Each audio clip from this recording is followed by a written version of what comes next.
if I were giving advice to candidates for governor, and I saw Brian was in the back a second ago, so hopefully he's still listening.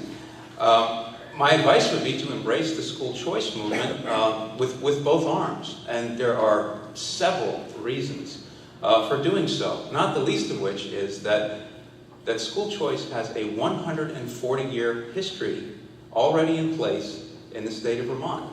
In 92 towns, we have 92 towns in Vermont that to varying degrees allow full money to follow the child wherever they want to go. And if you look at the map of school choice towns in Vermont, you see a big green blob of choice towns up in the Northeast Kingdom, another one down in Bennington, Windsor, Windham County, and another one up in the St. Albans area. And looking at those high concentrated areas of school choice, what do you see growing up around that dynamic? You see St. Johnsbury Academy, you see the Linden Institute, you see Burr and Burton, you see the Sharon Academy, you see the Maple Street School, you see the Long Trail School, the list of some of the most renowned names in Vermont education, and these are schools that have a national and an international reputation for excellence. This is the kind of community that school choice can bring out in education. So we know it works. We know it works in Vermont. This isn't some half-falutin idea we're trying to import from some European country, but we can talk about school choice in other European countries where it's worked very well. This is something that's homegrown. It is woven into the fabric of Vermont's rural heritage and, quite frankly, the progressive nature of our politics.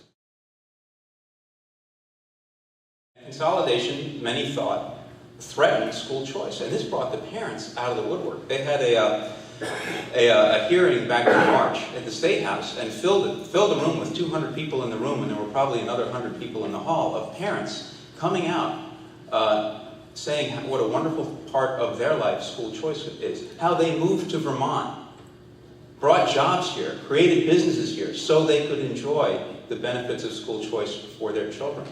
And these weren't staunch conservative Republicans, as most people tend to stereotype the school choice movement as being, as these stuffy Republicans. These were progressives.